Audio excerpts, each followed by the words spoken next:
തിരുവനന്തപുരം കിഴക്കേക്കോട്ടയിൽ 2 ബസ്സുകൾക്കിടയിൽ കുടുങ്ങി കേരള ബാങ്ക് ജീവനക്കാരന് ദാരുണാന്ത്യം. കെഎസ്ആർടിസി ബസ്സിനും പ്രൈവറ്റ് ബസ്സിനും ഇടയിൽപ്പെട്ടാണ് മരണം സംഭവിച്ചത്. മാനസ മനോജ് ചേരുകയാണ്. മാനസ, അതിദാരുണമായ സംഭവമാണ്. എങ്ങനെയാണ് ഈ അപകടമുണ്ടായത്? സൂചിപ്പിച്ചതുപോലെ തന്നെ ഉച്ചയ്ക്ക് 1:30 സംഭവം. കിഴക്കേക്കോട്ടയിൽ 2 ബസ്സുകൾക്കിടയിൽ കുടുങ്ങിയാണ് മരിക്കുന്നത്. ഏതായാലും കേരള ബാങ്കിലെ ജീവനക്കാരനാണ് എന്നാണ് ലഭിച്ച വിവരം. ഈ കെഎസ്ആർടിസി ബസ്സിനും പ്രൈവറ്റ് ബസ്സിനും ഇടയിൽ ഞെരുങ്ങിയായിരുന്നു ഈ ദാരുണ അന്ത്യം സംഭവിച്ചിരിക്കുന്നത്.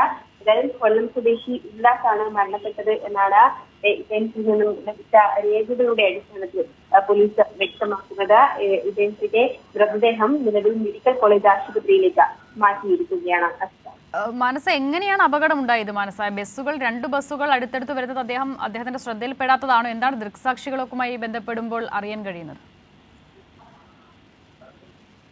നിലവിൽ കിഴക്കേക്കോട്ടയിലേക്ക് പോയ കെഎസ്ആർടിസി ബസ്സും അതോടൊപ്പം തന്നെ പ്രൈവറ്റ് ബസ്സും 2 ബസ്സുകളും പോകുന്നതിനിടയിൽ കുടുങ്ങിയതാണ് എന്നാണ് നിലവിൽ ലഭിക്കുന്ന വിവരം. പൂർണ്ണമായും കുറച്ചുകൂടി വിവരങ്ങൾ ലഭിക്കേണ്ട ഒരു സാഹചര്യമാണ് നിലവിൽ ഉള്ളത്. ഏതായാലും ഈ അതിദാരുണ സംഭവം നടന്നിരിക്കുന്നത് ഉച്ചയ്ക്ക് 1 മണിക്ക് ശേഷമാണ്.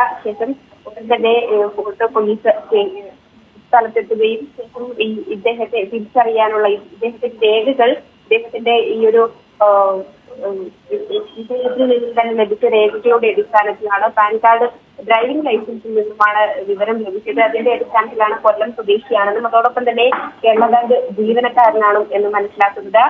2 ബസ്സുകൾ തമ്മിൽ ഉണ്ടായ, അല്ലെങ്കിൽ 2 ബസ്സുകൾ പോകുന്നതിനിടയിൽ അതിനിടയിൽ കുടുങ്ങിയതാണ് എന്നാണ് നിലവിൽ ലഭിക്കുന്ന വിവരം.